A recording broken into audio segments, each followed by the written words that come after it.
एक बुढ़िया थी। एक कौन थी? एक बूढ़ी अम्मा थी। उनके जीवन की विशेषता पता है क्या थी?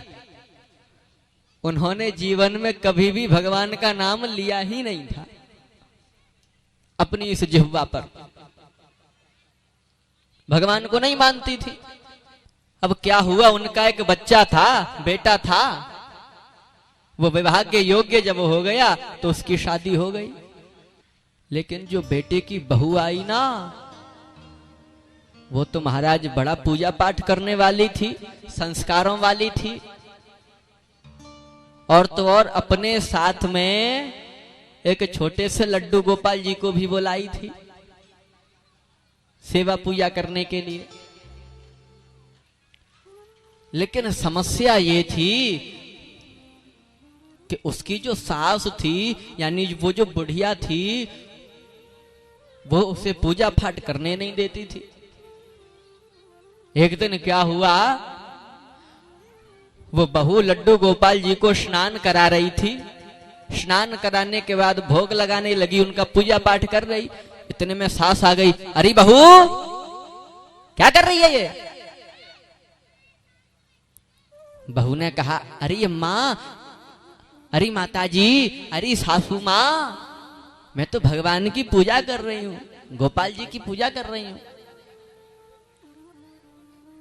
तब अम्मा ने कहा, अरे ये ढोंग ढपारे मेरे यहाँ पे नहीं चलेंगे, कोई पूजा पूजा नहीं होगी यहाँ पे, बंद कर इन सबको, यहाँ पर ये सब नहीं चलेगा, बंद कर ये सब पूजा पाठ। तब बहू ने सोचा, ओहो, अम्मा तो भगवान को बिल्कुल भी नहीं मानती हैं। भगवान को मानने की बात तो छोड़ो, भगवान का तो आज तक नाम भी उन्होंने नहीं लिया, बिल्कुल भी पूजा पाठ नहीं करती। लेकिन अब मैं यहां पर आई हूं तो सासू मां के मुंह से, उनकी जीभ से भगवान का नाम तो निकलवा करके ही रहूंगी, चाहे कुछ भी हो जाए। मेरे पास तो बहुत सारे उपाय हैं। अब उस बहू ने क्या किया, जब रात्रि हो गई तो उस बुढ़िया का जो कमरा था, उस कमरे के दरवाजे के बाहर हर रख दिया। क्या रख दिया? हर। जिससे खेत जोतते हैं ना, उसे हल भी कहते हैं और हर भी कहते हैं। तो उस बहू ने सोचा कि मैं कमरे के बाहर ही हर रख देती हूं, रात्रि में यदि सासू मां उठेंगी तो इससे टकरा करके गिरेंगी और फिर ये कहेंगी, अरे ये हर यहां पर किसने रख दिया। तो इसी बहाने भगवान का नाम उनके मुंह से निकल जाएगा। और हर किसका नाम है? हर हर भगवान का नाम है और हरि का भी नाम है। पापम कष्टं च हरति यह सह हरि, पापम कष्टं च हरति यह सह हर। वो भगवान है, हर अर्थात भगवान का नाम। इसीलिए बहू ने यही योजना बनाई, क्योंकि रात के अंधेरे में बुढ़िया को वो हर दिखाई देगा नहीं तो टकराएगी। तो बहू ने बुढ़िया के दरवाजे के बाहर हर रख दिया। और रात्रि में बुढ़िया जब जगी तो कमरे से जब बाहर निकली तब तुरंत उस हर से पैर टकराया और धड़ाम से धरती पर गिर पड़ी। अब तो महाराज उसके चोट भी लग गई। अब उसने गुस्से में चिल्लाया, अरे बहू, अरे बहू, जल्दी आ। अब तो महाराज बहू दौड़ी दौड़ी आ गई। गांव के सभी लोग भी आ गए, पड़ोसी भी आ गए। लेकिन बहू तो पता है मन ही मन में मुस्कुरा रही है, प्रसन्न हो रही है कि आज हमारी सासू मां हर कहेंगी, अर्थात भगवान का नाम लेंगी।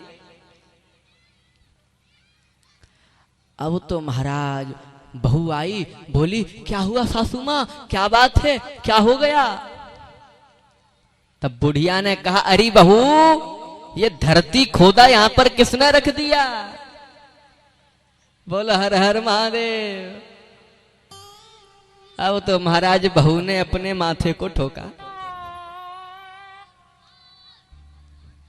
सोचने लगी सारी मेहनत पर पानी फिर गया। कितनी योजना बनाई मैंने, कितना दिमाग लगाया, कितनी मेहनत की कि कैसे भी ये भगवान का नाम निकाल ले मुंह से, पर नहीं निकला। अब तो महाराज खून कुछ ज्यादा बहने लगा, बुढ़िया का अंत समय निकट आने लग गया। पड़ोसी आ गए सभी, बुढ़िया का बेटा भी आ गया। सब कह रहे हैं अरे बुढ़िया अब तो तू मरने वाली है, कम से कम अब आखिरी समय पे तो राम राम कह ले। बुढ़िया कह रही है मुझ पर कहना नहीं आ रहा है, मुझ पर कहना नहीं आ रहा है। इतने में बुढ़िया का बेटा आया और सोचने लगा ये मौका अच्छा है, मैं अम्मा से कहूंगा अम्मा तू राम राम कहे। अम्मा कहेगी मुझ पर कहना नहीं आ रहा है। फिर मैं कहूंगा अम्मा तुझ पर क्या कहना नहीं आ रहा है। तब अम्मा कहेगी बेटा मुझ पर राम कहना नहीं आ रहा है। तो कम से कम ऐसे तो राम का नाम निकल जाएगा मुंह से।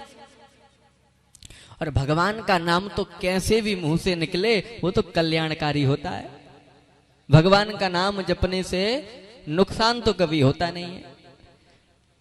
इसीलिए बेटा तुरंत अपनी अम्मा के पास गया, बोला अम्मा अम्मा अब तो तू मरने वाली है, अब तो राम राम कह ले। अम्मा बोली बेटा मुझ पर कहना नहीं आ रहा है, मुझ पर कहना नहीं आ रहा है।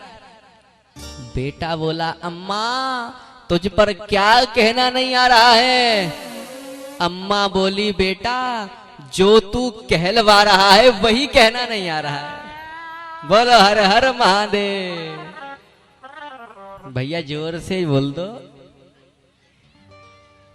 जितने भी भक्त विराजमान है ना सभी जोर से जयकारा लगाएंगे।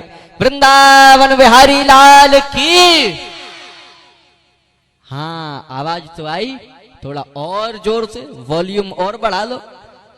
राधा रानी की जय जय। हर हर।